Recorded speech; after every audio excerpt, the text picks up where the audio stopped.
Ya en vivo para Vendrá TV, y damos una bienvenida a cada uno de nuestros vendranautas que se encuentran hoy en las pantallas de su computadora.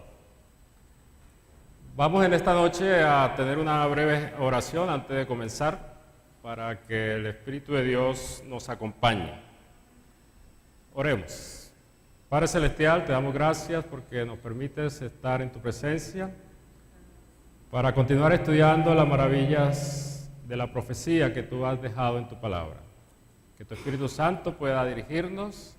En Cristo Jesús te lo pedimos. Amén. Muy bien. Para esta noche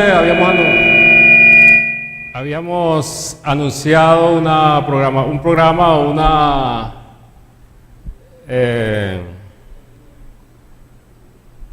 ya va, para agarrar esto.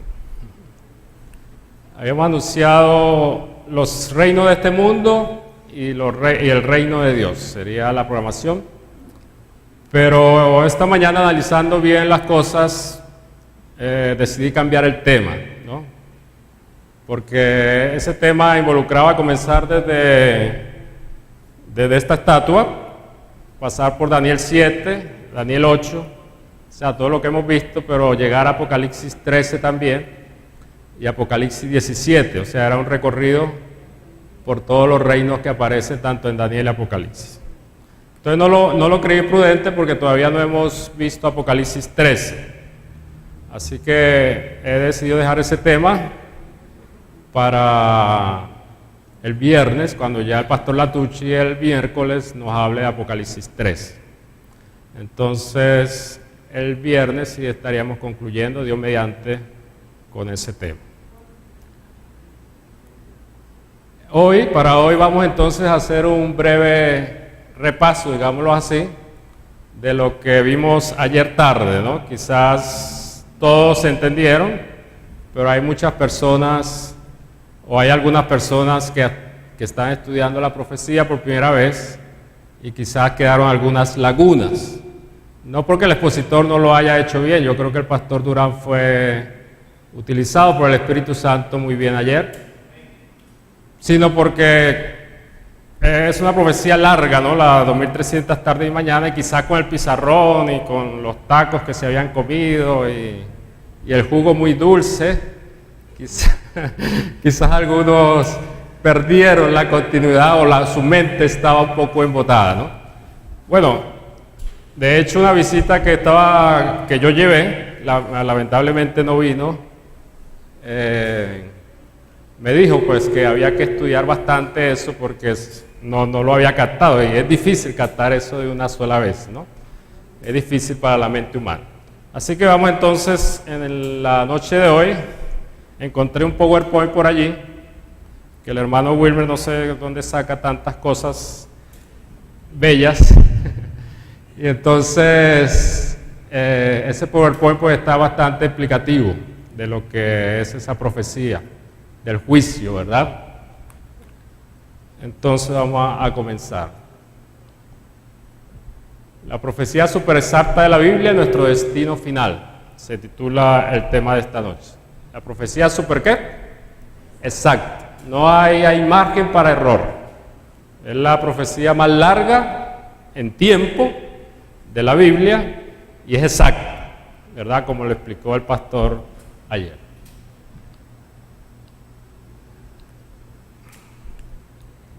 Bueno, yo creo que hay que darles aquí. Se trancó. Ya.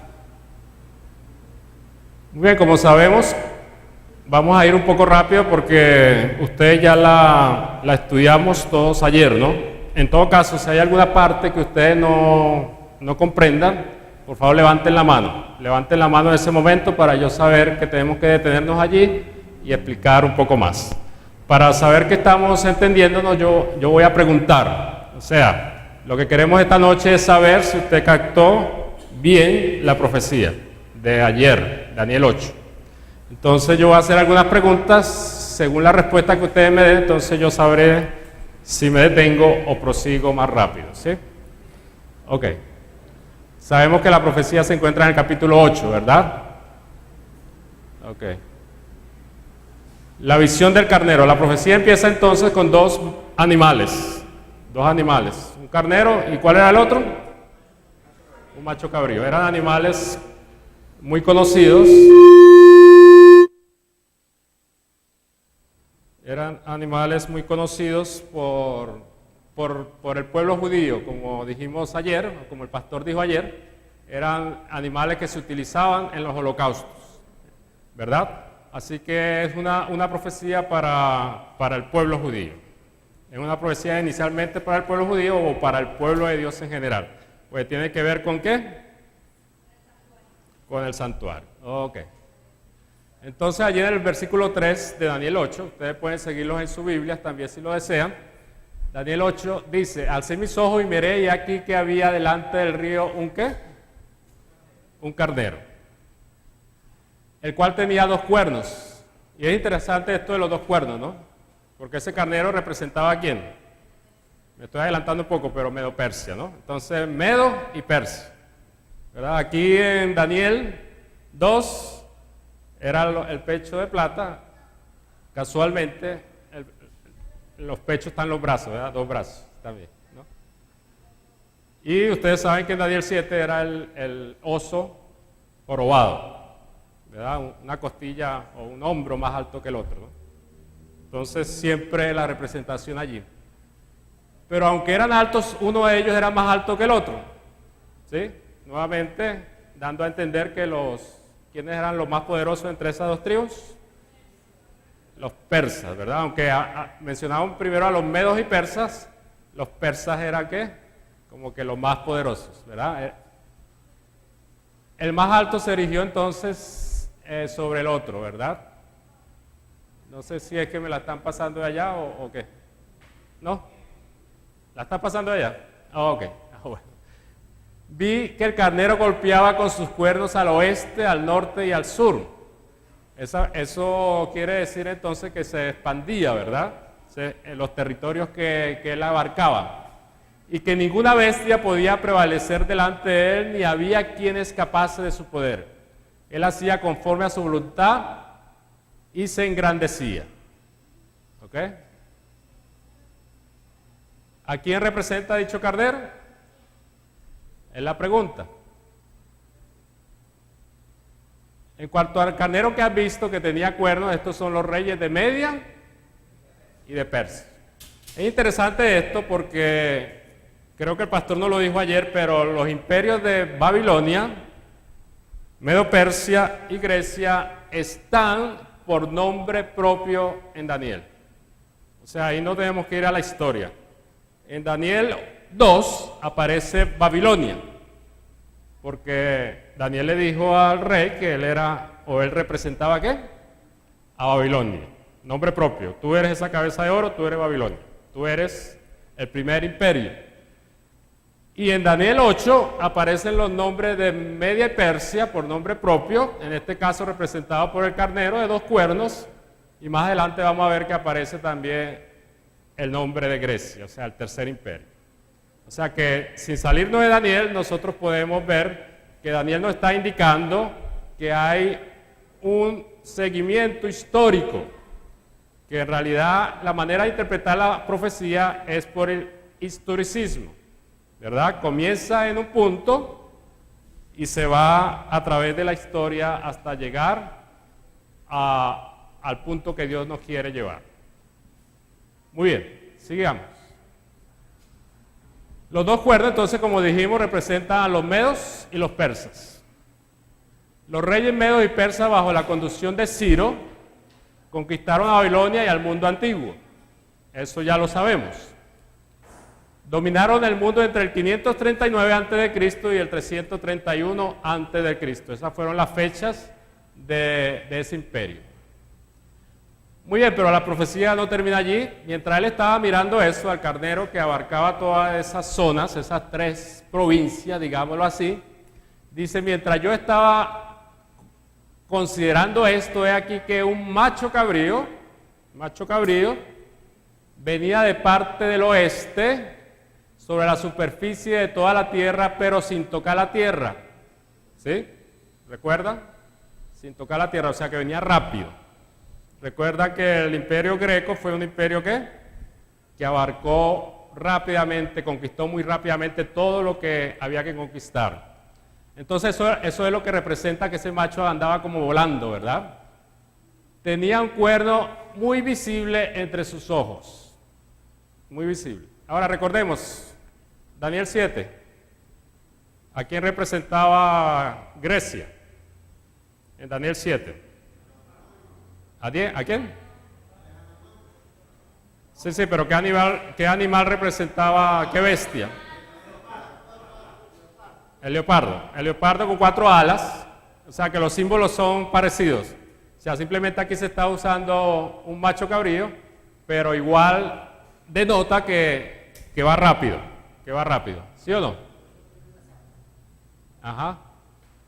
El macho cabrío, vamos a hablar del macho cabrío. El macho cabrío es el rey de Grecia. Y el cuerno grande, o sea, ese macho cabrío tenía como un cuerno así que le salía. Ese cuerno, según Daniel 8:21, que tenía entre sus ojos, es el primer rey. El primer rey.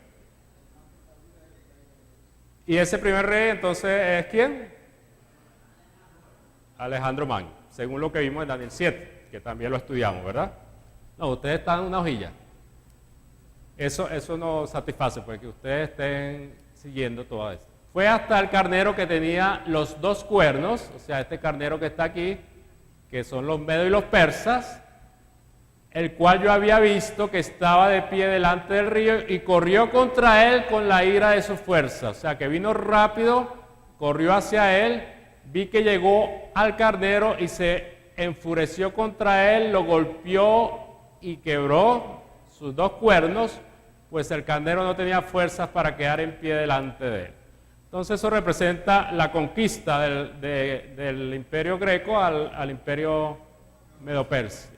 Por tanto, lo derribó a tierra y lo pisoteó, no hubo quien librase al carnero de su poder. O sea, ya le había llegado el tiempo establecido por Dios en la historia que los medos y los persas tenían que dar paso ¿a quién?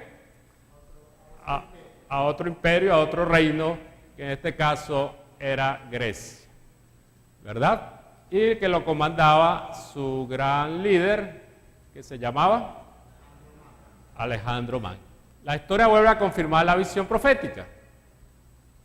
Alejandro Magno, el primer rey de Grecia, es el cuerno grande que se encargó de ponerle fin al imperio del carnero de los medos persas en el año ¿qué? 331, para los que están anotando. 331 finaliza entonces el imperio medo-persa, cuando Alejandro Magno lo conquista con sus ejércitos. ¿Qué ocurrió con el imperio griego estando en el apogeo de su primer rey? Bueno, ya el pastor contó la historia, ¿verdad? Alejandro Magno se emborrachó, le gustaba el licor y parece que tomó demasiado y eso le produjo una intoxicación. Y se murió a la edad de los 33 años, ¿verdad? Entonces el macho cabrío se engrandeció sobremanera y estando en su mayor poderío, continúa Daniel 8:8, aquel gran cuerno fue quebrantado y en su lugar crecieron otros 4 cuernos, muy visibles hacia los 4 vientos del cielo. ¿Ok? O sea, se expandieron los 4 cuernos. Los 4 cuernos entonces es la división de ¿quién?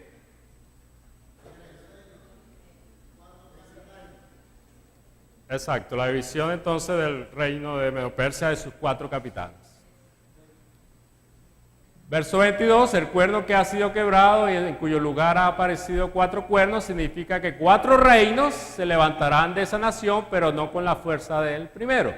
O sea, 4 divisiones se repartieron, pues no fueron divisiones porque el imperio continuó unido, pero no tenía un líder solamente, sino que tenía 4 líderes que se repartieron el territorio. ¿Ok? Esos 4 líderes, una vez más comprobamos que la Biblia tiene la razón. A la muerte de Alejandro Magno, su reino es dividido entre sus 4 generales: Casandro, Lisimaco, Seleuco y ¿quién? Y Ptolomeo. Son los 4 generales. O sea, hasta aquí es paralelo completamente a Daniel, ¿qué? A Daniel 7. Lo único es que los símbolos son diferentes. Allá era un león, un oso y un leopardo con 4 cabezas, y aquí es 2 carneros, un carnero y un macho cabrío. ¿Ok? Hasta el momento. ¿Qué sucedió después de los 4 cuernos?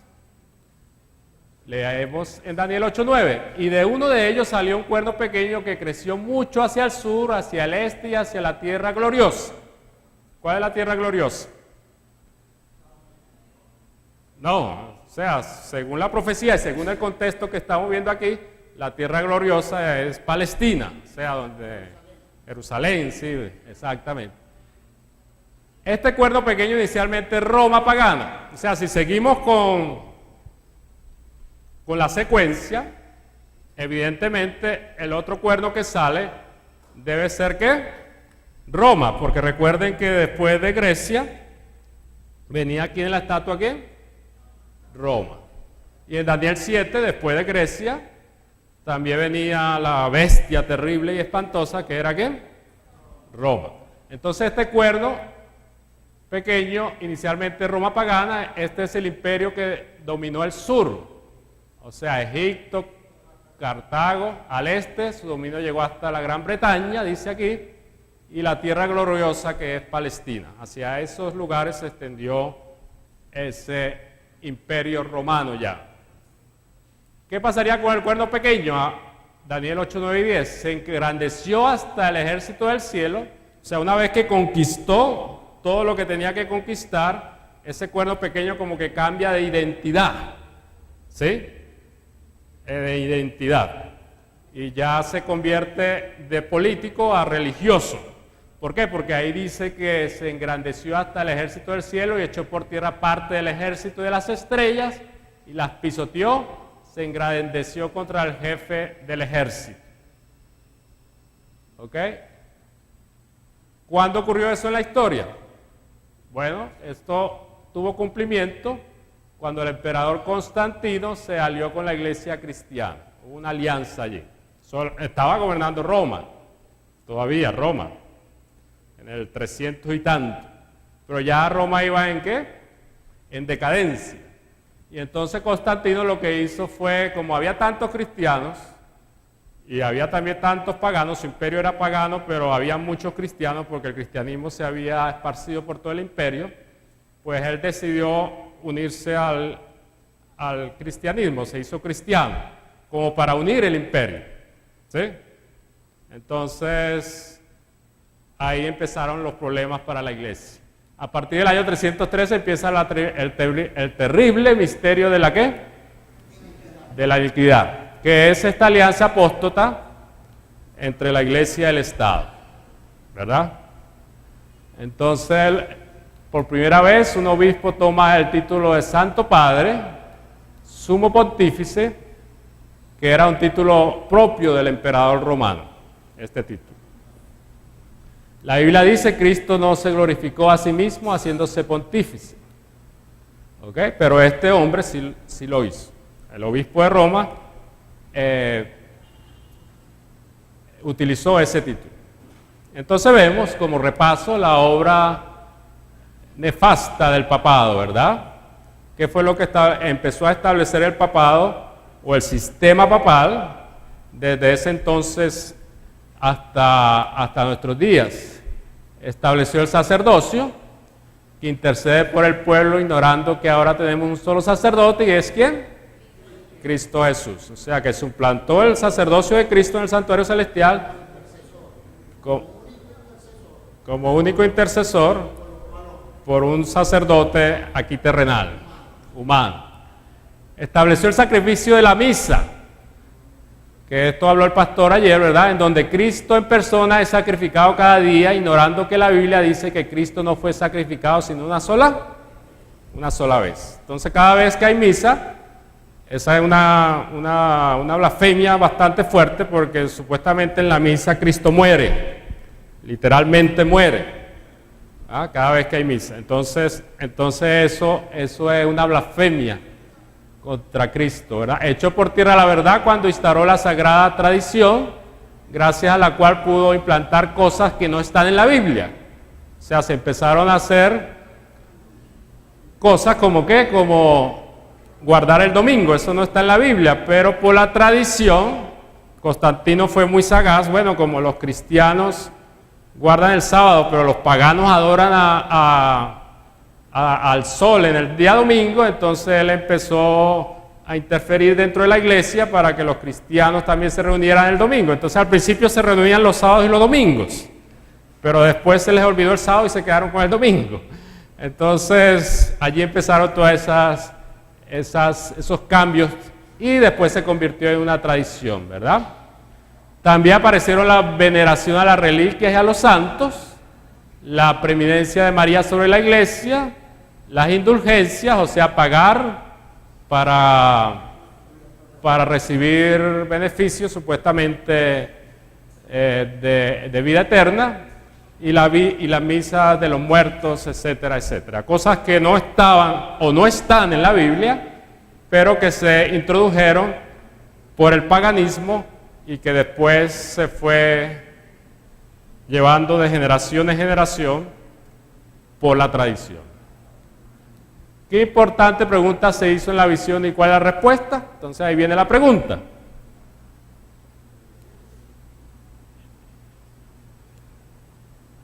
Bueno, cuando quiera. Ajá. Entonces oí un santo que hablaba y otro de los santos preguntó al que hablaba.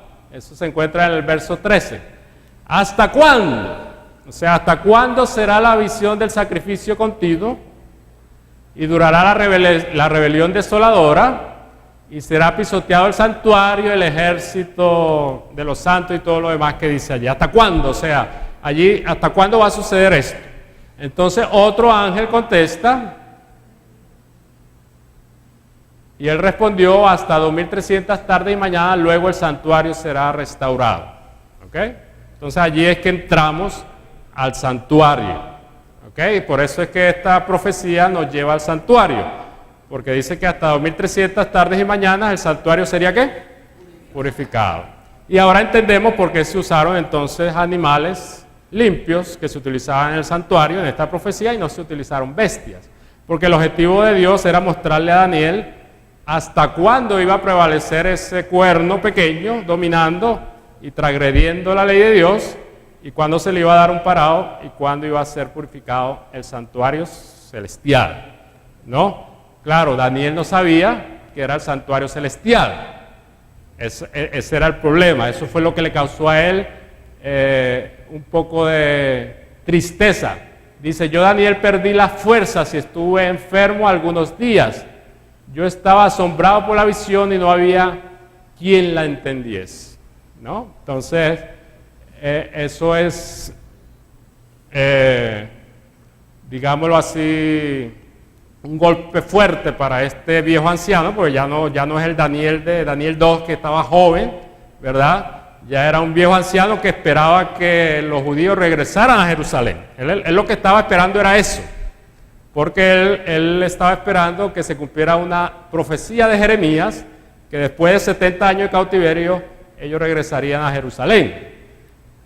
Y aquí dice que el primer año de Darío, hijo de Asuero, del linaje de los Medos, el cual llegó a ser rey sobre el reino de los caldeos, yo, Daniel, entendí que los libros que según la palabra de Jehová, dada al profeta Jeremías, el número de los años que habría de durar la disolución de Jerusalén sería 70 años. Entonces, ¿qué? Daniel estaba pensando en ¿qué? En el cautiverio, 70 años. Y él pensaba que la profecía le iba a dar luz en cuanto a eso.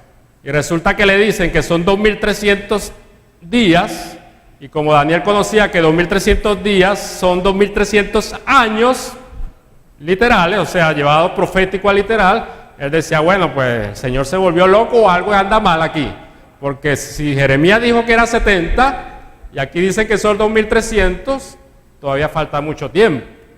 ¿Entiendes? Esa era la preocupación de Daniel.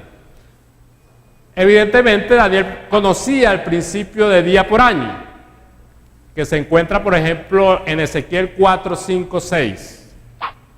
Daniel estaba preocupado porque él entendía el principio de día por año. Yo te he asignado, por ejemplo, eso lo dice en Ezequiel 4, 5, 6, un número de días equivalente a los años del pecado de ellos. Durante 390 días cargarás con el pecado de la casa de Israel, y cumplidos estos, te acostarás nuevamente sobre tu costado derecho y cargarás con el pecado de la casa de Judá durante 40 días. Te he fijado un día por año. Esta es otra profecía de Ezequiel concerniente al pueblo de Israel, pero en esa profecía se plasma el principio de día por año. O sea, 40 días, 40 años. 390 días, 390 años. Igual le sucedió al pueblo de Israel, ¿verdad? Ellos caminaron por el desierto 40 días. Al llegar a la tierra prometida, la idea era que entraran a la tierra, pero como no creyeron y no la conquistaron, entonces el Señor les dijo, bueno, ahora como no creyeron, van a tener que tardar 40 años en entrar a la tierra, un juicio. O sea, el Señor ejecutó un juicio ahí. Ustedes como no creyeron, bueno, ahora esos 40 días se van a convertir en 40 años, un día por año. Entonces, ese principio, sobre todo en la parte de los juicios, siempre es aplicable en la profecía. ¿Ok? Entonces, Daniel conocía eso, un día por año, y eso era lo que le traía a él un poco de trasnocho, porque no entendía la profecía. ¿Ok? Ok, Daniel tenía mucha razón de estar preocupado. Él sabía que el santuario permanecería desolado no 2300 días, unos 6 años, sino 2300 años. Claro, Daniel estaba pensando en que en el santuario, ¿qué? De Jerusalén. Él estaba pensando en el santuario de Jerusalén. ¿Sí? Ese era el problema, ¿no? Ese es el problema con el vehículo humano. El Señor tiene que utilizar el vehículo humano, que es el profeta. Pero el profeta a veces no está preparado para recibir la profecía. Y ese es el caso de Daniel en este caso, ni para interpretarlo. Entonces, por eso fue que averiguó lo que el profeta Jeremías había escrito allí. Decía que tan solo serían, ¿qué? 70 años. En todo el capítulo 9 de Daniel, él en su angustia clama a Dios para que su pueblo sea perdonado. Sería muy, muy interesante, no tenemos tiempo de leerlo, pero esta oración de Daniel 9 es en realidad poderosa. Es una oración de fe. Claro, y eso es lo que tenemos que hacer nosotros cuando no entendemos la palabra de Dios, ¿no? Y de intercesión. Ajá. Muy bien. Aquí dice, Daniel intenta interceder delante de Dios para que no permita que el santuario, el de la Jerusalén terrenal, que era el que estaba pensando él, permanezca 2300 años pisoteado por los enemigos de Dios. Pero Dios envía a su ángel para explicarle a qué santuario se estaba refiriendo la visión, y de paso de la clave para conocer la fecha de inicio de la profecía súper exacta de la Biblia. ¿Ok? Entonces aquí viene la respuesta. Era pues necesario, dice Hebreos 9, 23, 24, purificar la figura de las cosas celestiales con estos ritos, pero las mismas cosas celestiales con sacrificios mejores que estos, evidentemente. O sea, las cosas celestiales no se iban a limpiar o a purificar con sangre de machos cabríos, porque Cristo no entró en un lugar santísimo hecho de manos. O sea, Cristo no entró en el lugar santísimo del santuario terrenal, figura del verdadero, sino en el cielo, ¿qué? En el cielo mismo, para presentarse ahora delante de Dios en nuestro favor. ¿Ok? Entonces este versículo de Hebreos nos dice que Cristo tiene que entrar en el santuario, que Cristo iba a entrar en el lugar santísimo, ¿no? Entonces ahí vamos compaginando esto con la profecía de los 1300 días. ¿Qué periodo de tiempo le daría Dios a Israel y qué esperaba que se produjera al final de los mismos? Entonces allí empieza la interpretación de las 2300 tardes y mañanas. ¿Vamos bien hasta aquí? Pregunto. ¿Va bien el repaso? ¿Sí? Ok. ¿No hay ninguna pregunta? No. Ok. 70 semanas. comienza el ángel Gabriel a explicarle a Daniel. 70 semanas están determinadas sobre tu pueblo y sobre tu santa ciudad, para terminar con la transgresión, para acabar con el pecado, para expiar la iniquidad, para traer justicia eterna, para sellar la visión y la profecía, y para ungir al lugar santísimo. ¿Ok? Entonces allí se empieza a hablar primero, como se explicó ayer, ¿de qué? De un periodo de 70 semanas, cortada de los 2300 tardes y mañanas. Entonces la expresión 70 semanas están determinadas o cortadas, como dice el hermano aquí, significa que son 490 días proféticos, ¿verdad? 70 semanas por 7 días, que tiene una semana,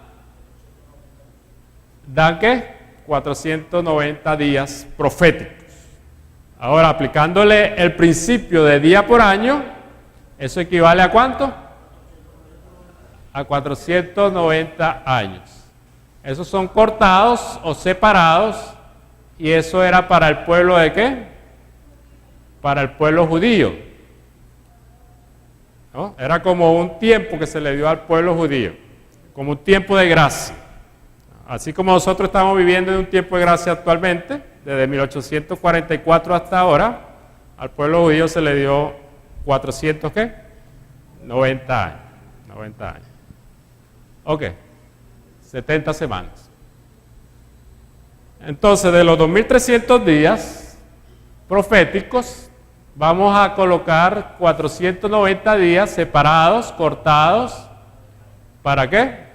Para el pueblo de Israel, para el pueblo de Dios. Sigamos. ¿Qué iba a ocurrir en esos 490 años o días proféticos? Bueno, ahí leímos en Daniel 9:13, poner fin a la rebeldía. ¿A cuál rebeldía? A la rebeldía del pueblo de Dios, ¿verdad? Quitar el pecado, evidentemente, eso tiene que ver con Cristo, que iba a venir en esos 490 años. Expiar la iniquidad, también tiene que ver con el sacrificio de Cristo. Instaurar la justicia eterna, sellar la visión y la profecía, ungir al santo de los santos, que es Cristo Jesús. ¿Ok? O sea que todas esas cosas se referían a la misión de Cristo. ¿Cuándo comenzó el periodo de los 2300 días proféticos o literales? Es la pregunta. Bueno, ayer vimos que allí en Daniel 9:24 dice: conoce pues y entiende que de la salida de la palabra para restaurar y edificar Jerusalén hasta el Mesías príncipe habrá ¿qué? 7 semanas y 62 semanas, o sea, en total 69 semanas, ¿verdad? Y volverá a ser edificado con plaza y muro, pero en tiempos angustiosos.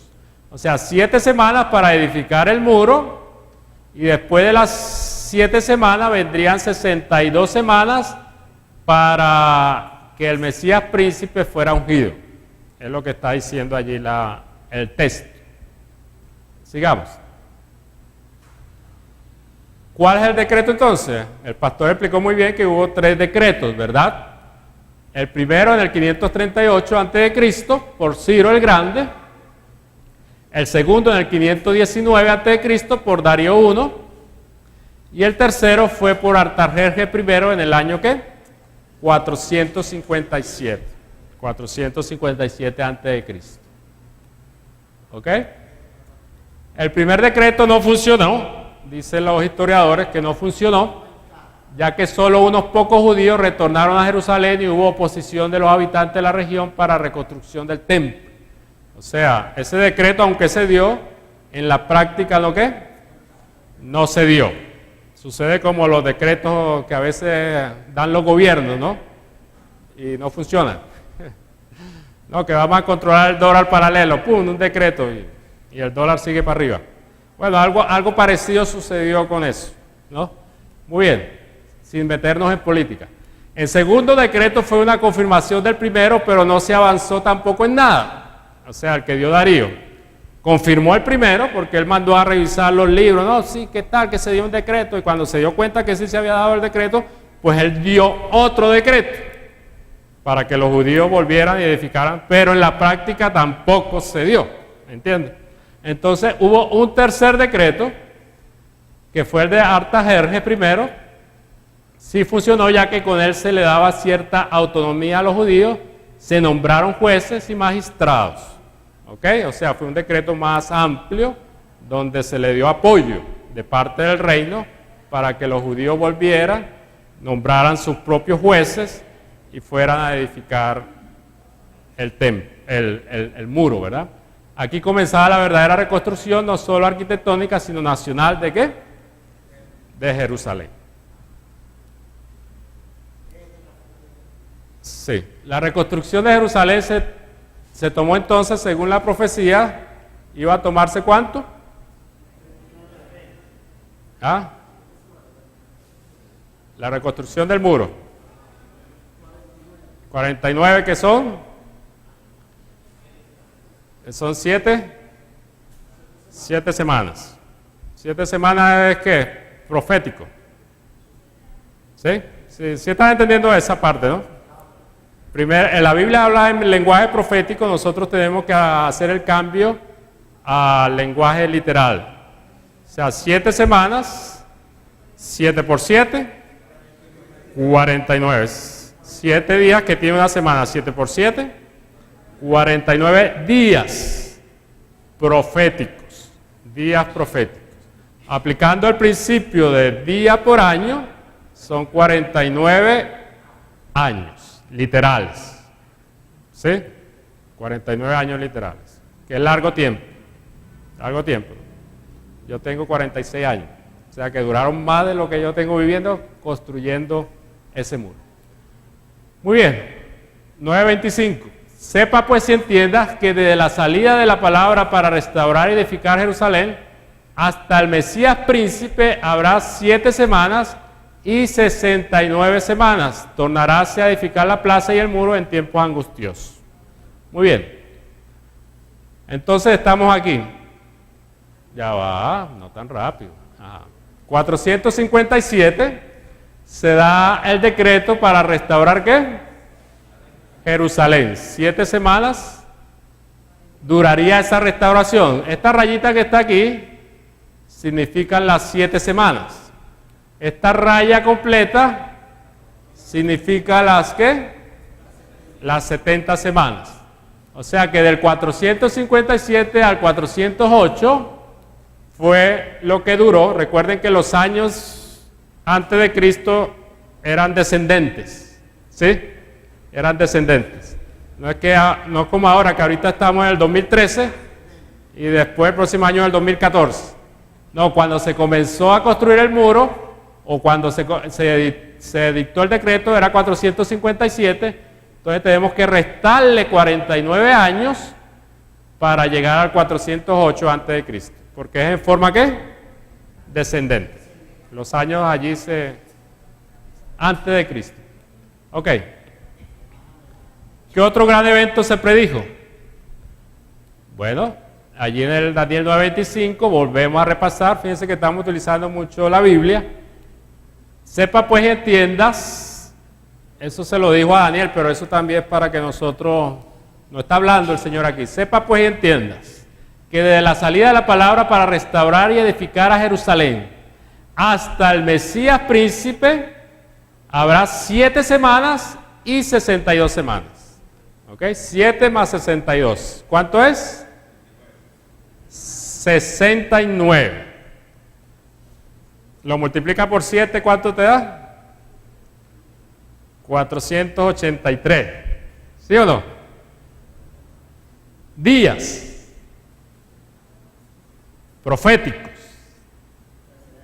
¿Equivale a qué? A 483 años. ¿Ok? Entonces aquí está.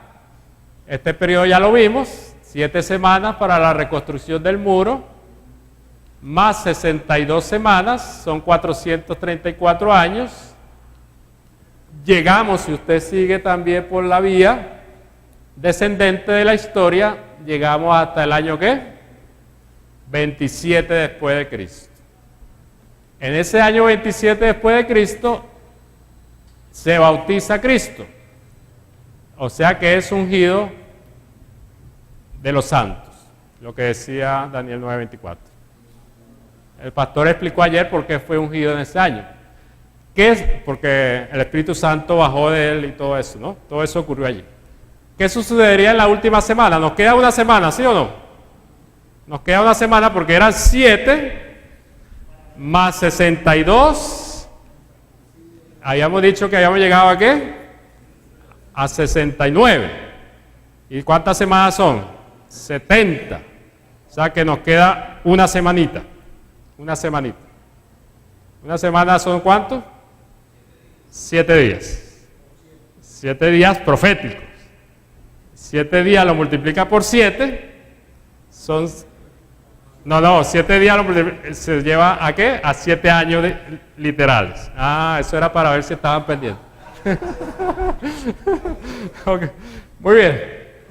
Y después de las 72 semanas se quitará la vida al Mesías. ¿Después de las qué?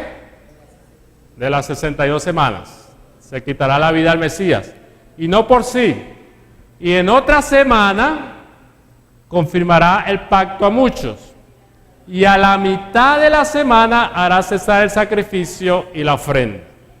O sea que a la mitad de la semana sería ¿cuántos días? 3 y medio.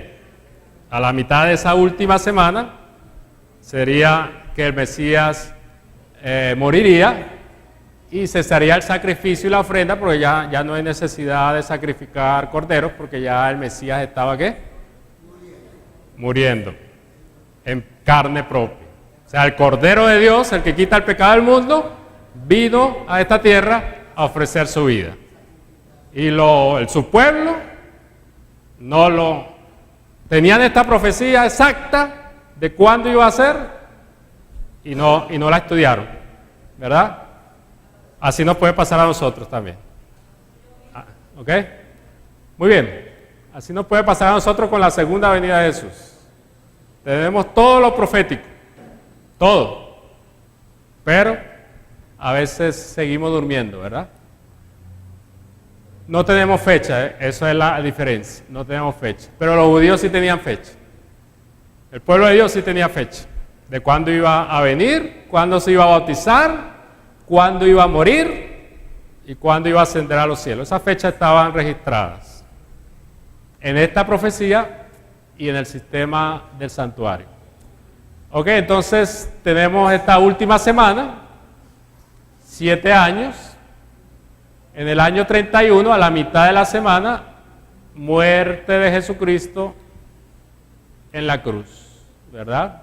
Cesa el sacrificio. Adelante.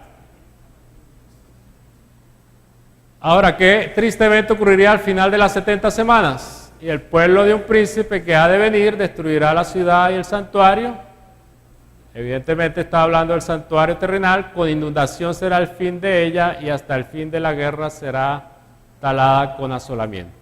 Daniel 9, 26, 27. O sea, una vez culminadas las 70 semanas, iba a suceder esto, que fue la destrucción de Jerusalén, ¿verdad? Adelante. Ahora, el fin de los sacrificios y el inicio de la desolación. Y en otra semana, Daniel 9:27, confirmará el pacto a muchos y a la mitad de la semana hará cesar el sacrificio y la ofrenda. Después, con la muchedumbre de las abominaciones, será el desolar, y esto hasta una entera consumación. Y derramaráse la ya determinada sobre el pueblo asolado. ¿Ok? La desolación. Eso ocurrió cuando, bueno, leámoslo aquí. Al haber rechazado al Mesías y al haber iniciado la persecución de los cristianos, había llegado a su final el tiempo determinado ¿para qué? Para Israel. Sí, el pastor fue muy claro ayer, no fue que Dios rechazó a Israel, Sino Israel rechazó ¿a qué? Y no fueron todos, fue la dirigencia del pueblo de Israel la que rechazó al Mesías. Porque el pueblo, parte del pueblo lo aceptó. Porque sus discípulos eran judíos, ¿verdad? Y ellos siguieron predicando el Evangelio. Fueron perseguidos, exactamente. Jerusalén, de acuerdo a la profecía, fue destruida por el general Tito Vespasiano en el año 70 de la era cristiana. O sea, al terminar las 70 semanas, como lo decía la profecía, iba a haber una destrucción sobre la casa de Dios aquí en la tierra definitiva. Y eso ocurrió en el año 70 de nuestra era. Muy bien. Al terminar entonces las 70 semanas, en el año 34, después de Cristo, Israel consumó su rechazo al Mesías.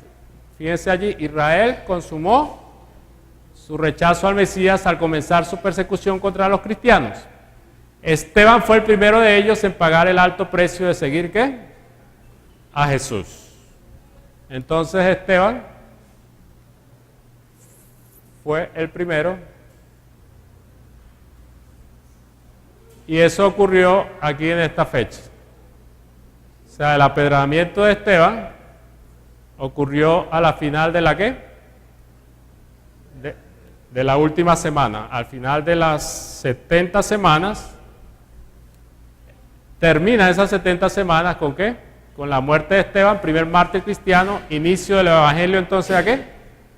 A los gentiles. Se empieza entonces la predicación del Evangelio a los que no eran del pueblo de Israel. Entonces hagamos un repaso, o qué es lo que tenemos hasta ahora.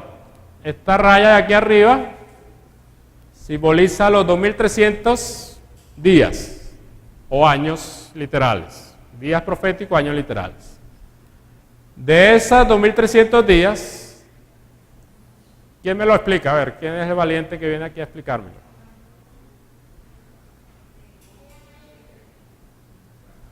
A ver, un valiente. Se le va a regalar un libro de Daniel al valiente que me lo explique. Un libro de Daniel. Vamos, allá hay una valiente. Venga, venga. Venga y me lo explica. Porque es la manera de saber si lo entendieron. Es la manera de saber. ¿Quién es el valiente? Y me explica. Ahí está el gráfico. Usted lo que me tiene que decir es dónde comenzó, qué fue lo que ocurrió en cada una de esas flechas. No, pero venga aquí. Venga aquí y le explica allá atrás. Ah, no. Ajá. Viene Sara. Sara viene a explicarlo. Ok. Aquí tiene un micrófono. ¿Ah?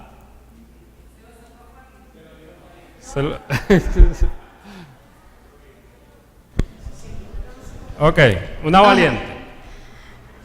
Explícame ahí. De los 2300 días o años proféticos, iba a ser apartado o cortado 70 semanas para el pueblo de Israel.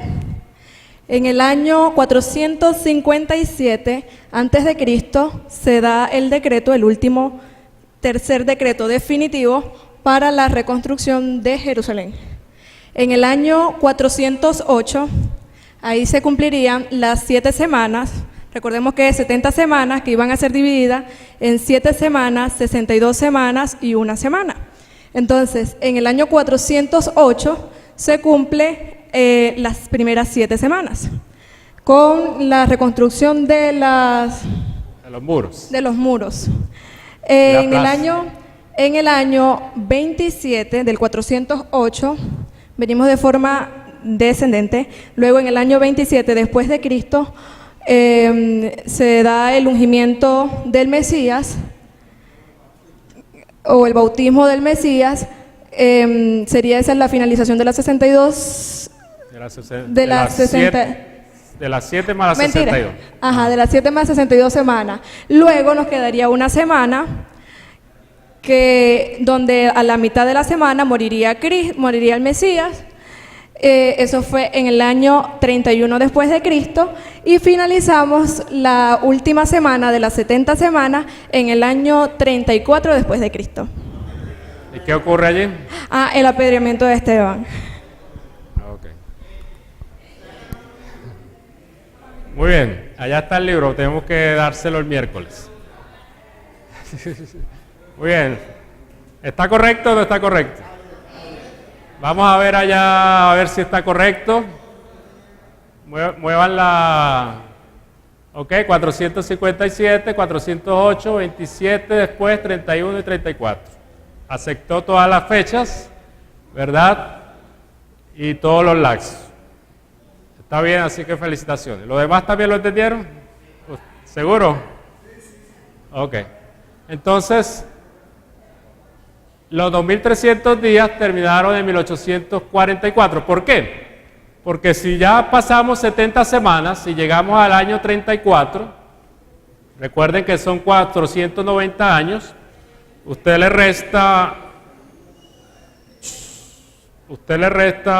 a 2300 días o años literales, le resta 490 y le queda esto que está aquí en rojo, que son 1810. Entonces, usted le suma del 34 más los 1810 años, llegamos al año 1844. Allí termina la profecía. Exacto. Sigamos. Allí termina esta profecía exacta. ¿Qué ocurrió en 1844? ¿Qué creemos nosotros los adventistas según la Biblia? Bueno, según la profecía decía que hasta las 2300 tarde y mañana después será reivindicado o purificado el santuario.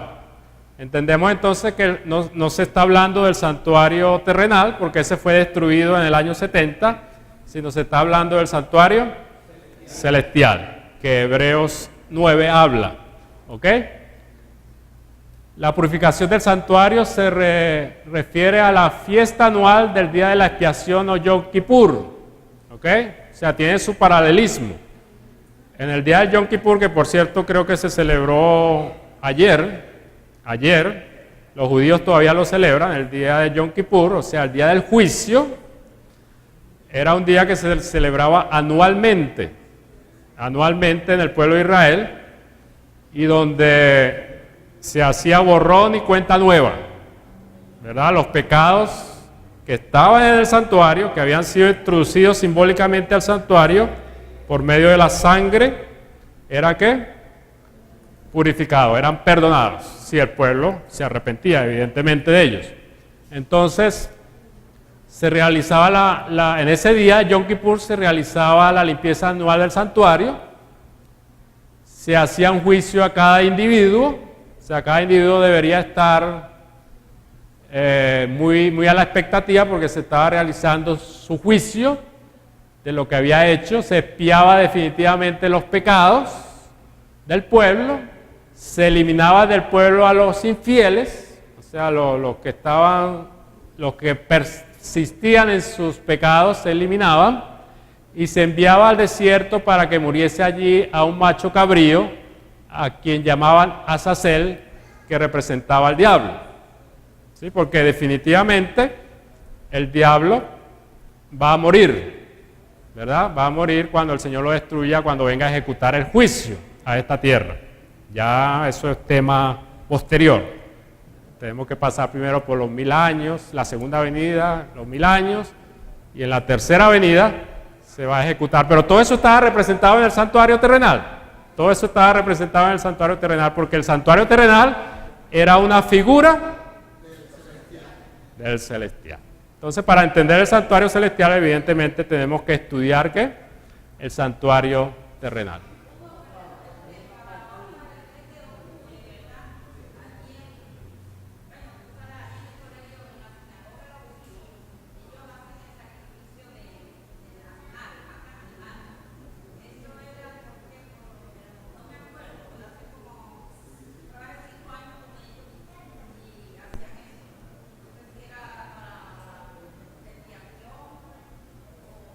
En octubre hay otra fiesta de ellos, que es la Pascua, creo que es en octubre.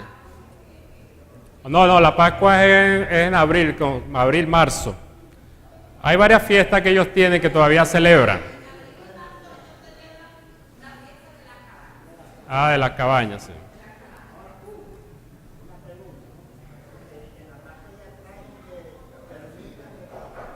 Ok, atento aquí que hay una pregunta.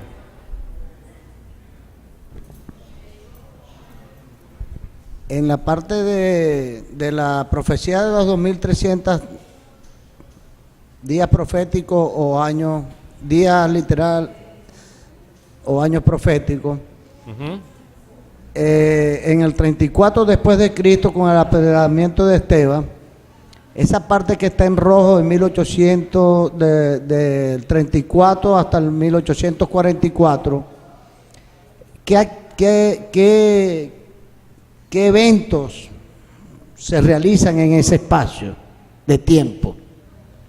Sería importante saber, porque es la completación de una profecía que llega hasta el 34, pero de ahí hasta adelante, hasta el 1844, no sabemos, nosotros sabemos lo que sucede en 1844, pero en el lapso de tiempo, ¿qué es lo que sucede? Bueno, comienza, hasta ahora lo importante saber es que comienza la predicación a los gentiles, la predicación del Evangelio. Amén. En todo ese lapso se predica el Evangelio, pero también allí está la etapa del cuerno pequeño actuando. O sea, pero eso sería traer otras profecías y meterlas allí para encajarlas, ¿no? Pero en realidad, para no confundir, ahorita lo que nos interesa es que en ese lapso de tiempo empieza la predicación a los gentiles, o sea, la predicación a todo el mundo. El mandato de Jesucristo a sus discípulos, y predicad. Allí comienza, ¿ok? Claro, la iglesia es perseguida, la iglesia después la iglesia se alía, ¿cómo se dice? Se une al paganismo. Después viene la supremacía papal, ¿verdad? Los pies o el cuerno pequeño de Apocalipsis 7, todo eso ocurre en todos estos años, ¿no? Pero sería como montar una profecía dentro de la otra y no queremos confundir.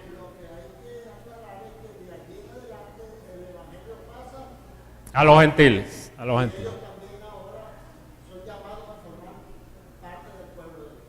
Amén, así es. O sea, nosotros estamos aquí porque eso ocurrió. Y Cristo quiso que eso ocurriera así. Así es. Muy bien. Entonces Cristo está en el santuario celestial ministrando por nosotros. Ocurrió todo esto que decimos. 1844, este es el año en que Cristo comienza su obra ¿de qué? De juicio. Recuerden que el Yom Kippur era un día ¿de qué? De juicio, ¿verdad? Entonces, en el santuario celestial, Cristo comienza una obra ¿de qué? De juicio. Y el juicio no era otra cosa sino perdonar pecados. Perdonar pecados y comenzar de nuevo, borrar y comenzar. ¿Ok? Entonces, ¿con quién inició Cristo el juicio? Aquí lo dice Apocalipsis 11 y 18. Las naciones se enfurecieron, pero ha venido tu ira y el tiempo de juzgar ¿a qué? A los muertos y de dar su galardón a tus siervos, los profetas, y a los santos y a los que temen tu nombre, tanto a los pequeños como a los grandes, y de destruir a los que destruyen ¿qué? La tierra. Entonces esa es la labor que Cristo está haciendo en el santuario celestial.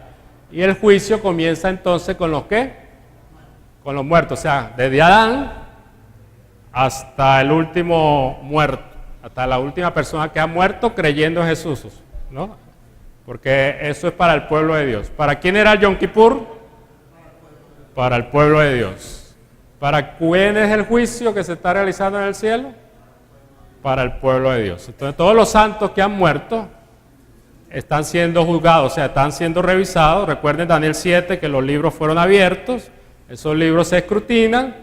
Allí aparecen los pecados, las cosas buenas, las cosas malas. Eso no nos da crédito ante el Señor, pero casi siempre las cosas malas son mayores que las cosas buenas. Pero si la persona se arrepiente, el Señor presenta su sacrificio. Mira, él cometió, él fue esto fue tal, pero él se arrepintió y aquí está mi sangre que lo justifica, que lo perdona. Y entonces allí se coloca perdonado, se tira el libro ahí al fondo de la mar y entonces pasa a ser parte de los redimidos. Y cuando Cristo venga, pues esas personas son las que van a resucitar. Porque imagínense si resucitaran todas. ¿Sí? Recuerden el versículo, a la final trompeta, los muertos en Cristo resucitarán primero. Los otros van a resucitar también, pero para perdición eterna. ¿No? Ok. Y después, ¿qué solemne advertencia se hace? Habrá un día en que se terminará el juicio. O sea, ¿cuándo se terminará el juicio? Ok. Y me dijo, no selle la palabra de la profecía de este libro porque el tiempo está, ¿qué? El que es injusto haga injusticia todavía, el que es impuro sea impuro todavía, el que es justo haga justicia todavía, y el que es santo santifíquese todavía. Estamos leyendo Apocalipsis 24, 10 y 12, que es el último capítulo de la Biblia. He aquí vengo pronto y me recompensa conmigo para pagar a cada uno según sea sus ¿qué? Sus obras. Entonces, cuando el Señor diga estas palabras, el que es injusto haga injusticia todavía, quiere decir que Él sale del lugar santísimo.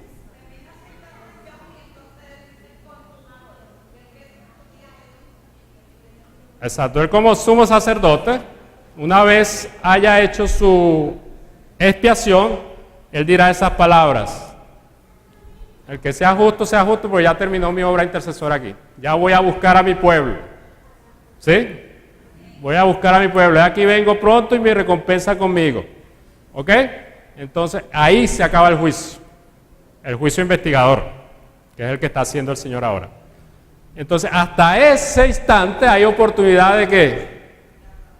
De arrepentimiento y de salvación para los vivos. Para los vivos. Claro, pues los muertos ya decidieron, ya está su destino decidido. Ahora, ¿qué profecía, y ya para terminar, qué profecía une Daniel y Apocalipsis? A Daniel se le dijo, fíjense lo que se le dijo a Daniel, guarda en secreto las palabras y sella el libro hasta el tiempo del ¿qué? Hasta el tiempo del fin. Muchos correrán de aquí para allá y la ciencia se aumentará. Ahora, ¿cuándo comienza el tiempo del fin?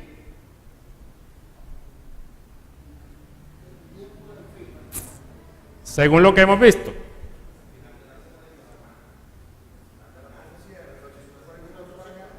Al final de los 2300 tardes y mañanas.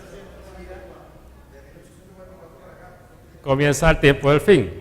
Claro, porque esa es la profecía de tiempo más larga de la Biblia. Entonces, desde ahí, ¿cuál era el último compartimiento donde entraba el sumo sacerdote?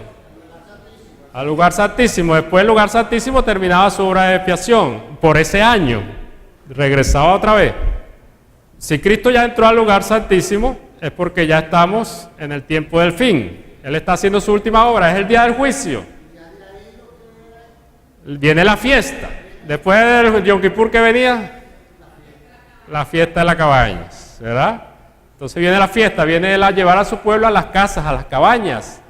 Voy pues a buscar, o si me fuera y voy a aparejar el lugar, vendré otra vez y yo buscaré para ¿qué? Para llevarlos. Amén, así es. Ahora en Apocalipsis 14:7, y es allí la partida de nacimiento que hablaba el pastor Durán ayer. Esa es la profecía que comunica. Pueden buscar allí Apocalipsis 14, que comunica Daniel con Apocalipsis.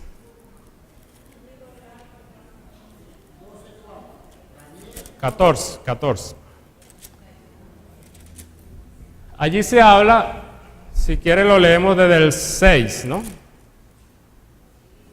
Y vi otro ángel volar en medio del cielo que tenía el evangelio eterno. ¿El evangelio qué? Eterno. Para predicarlo a los moradores de la tierra y a toda nación, tribu, lengua y pueblo, diciendo a alta voz, temed a Dios y dale gloria porque la hora de su juicio ¿qué? Ha llegado, o es venida, o ha venido, y adorad a aquel que hizo el cielo y la tierra, el mar y las fuentes ¿de qué? De las aguas. Entonces, esto habla de qué? de un juicio, ¿verdad? ¿Habla del juicio o no habla del juicio? ¿Ah? ¿Y quién empezó a predicar esto? La hora de su juicio ha llegado. ¿Quién empezó a predicar eso?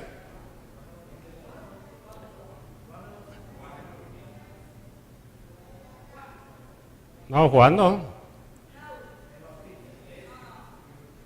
Juan predicó que aquí el Cordero de Dios que quita el pecado del mundo, ¿no? Sí. Empezó a predicarlo según nuestra historia denominacional Guillermo Miller y el movimiento adventista, o millerista en ese tiempo, el movimiento millerista. O sea, que empezó a predicar eso es donde nacimos, por eso la partida de nacimiento nuestra, que decía el pastor Durán, es 1844, porque ahí empieza la predicación del primer ángel. Y después sigue la del segundo y después la del tercero. Por eso esta iglesia nació para predicar ¿qué? El mensaje de los tres ángeles. Y el mensaje de los tres ángeles empieza con ¿qué? Con el juicio. O sea, lo que fue cerrado para Daniel, cierra la palabra de este libro, porque ni él las entendió, en el tiempo del fin se iban a abrir nuevamente. Y bueno, el pueblo encargado de eso es el pueblo adventista, que empezó a predicar sobre el juicio. ¿Quién predica el juicio dentro de las denominaciones cristianas? Los adventistas del séptimo día, nadie más predica el juicio, ni el mensaje de los tres ángeles, ni el santuario, ¿verdad? Solamente el pueblo adventista. Tenemos esa misión, esa es nuestra misión como denominación, como iglesia. La predicación del Evangelio eterno, pero en nuestro contexto del juicio, porque estamos ¿en qué? Estamos en ese tiempo, sí señor. Ajá. Entonces, desde el año 1844 nosotros hemos estado viviendo en lo que la Biblia llama la hora ¿de qué? Del juicio, la hora del juicio de Dios. ¿Ok? No es una hora fácil. No es una hora fácil. Hubiéramos preferido vivir otra hora. Recuerden que la hora del juicio es una hora solemne. ¿Cómo se preparaba el pueblo de Israel para el Yom Kippur? Bueno. Era admirable ver cómo todo el pueblo se venía cerca de donde estaba el santuario. Cerca. Así es. Entonces Cristo, disculpe que lo interrumpa, Cristo entonces está, como dice Hebreos 9:24, porque Cristo no entró en el santuario hecho por mano de hombres, que era solo copia del santuario verdadero, sino que entró en el mismo cielo donde ahora se presenta por nosotros ¿ante qué? Ante Dios. O sea, ¿tenemos que tener temor por eso? No. Temor de miedo no, pero temor de reverencia sí, ¿verdad? Porque Cristo está ¿qué? Ejecutando el juicio. Y muy pronto, cuando salga del santuario celestial, vendrá ¿qué? A buscarnos. Ese es el último evento. No hay otro evento. O sea, ya no hay profecía de tiempo, pero hay profecía de eventos. Cuando Cristo salga del santuario celestial, vendrá a buscar ¿a qué? A su pueblo fiel, a sus redimidos. Adelante. Esa es la última. Ok. Bueno, entonces, ¿qué nos queda a nosotros? ¿Qué nos queda? Prepararnos, ¿verdad? Examinarnos porque estamos en la hora del juicio. Estamos en el día de expiación. Así es.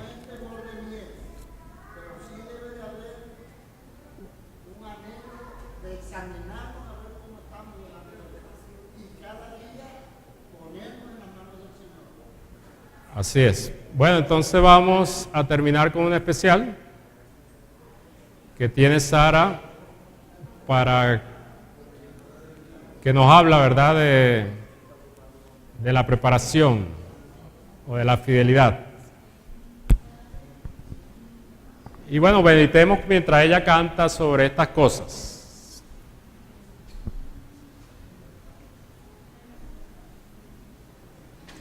¿Tú terminas? Yo oro.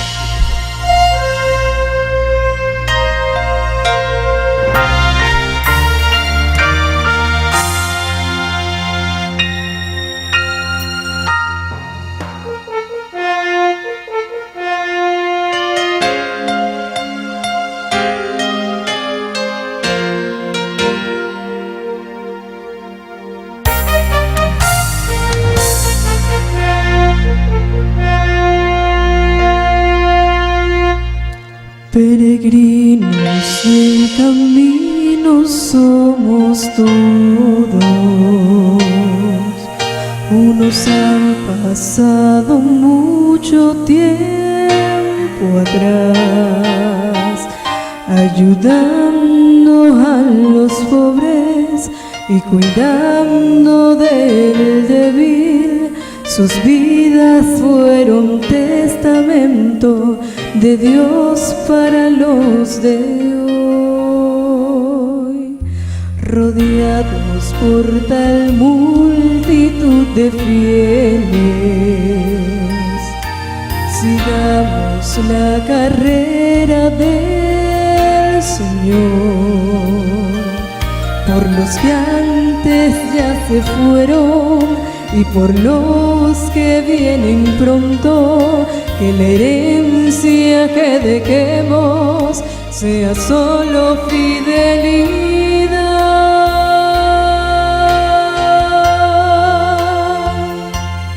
Que los que vienen detrás nos hallen fieles, nuestra vida y devoción les lleven a luz. Las pisadas que tú des les guíen a creer, nuestra vida les inspire a obedecer. Que los que vienen detrás nos hallen fieles.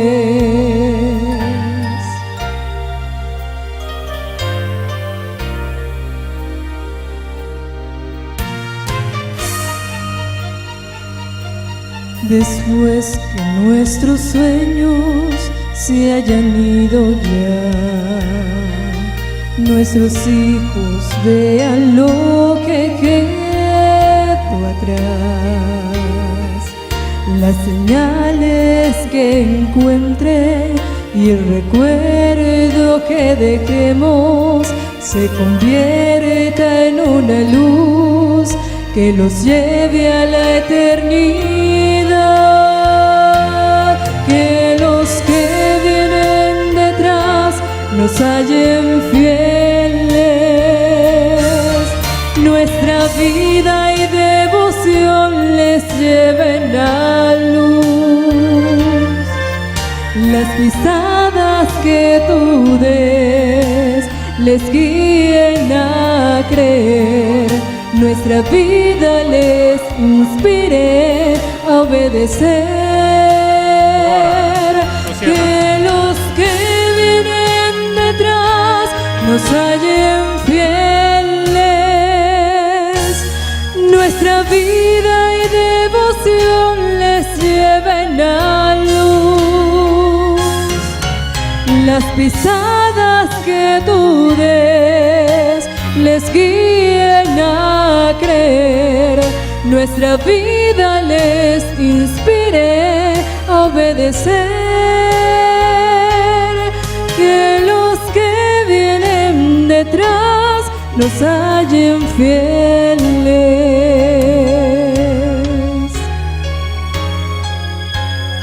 Que los que vienen detrás nos hallen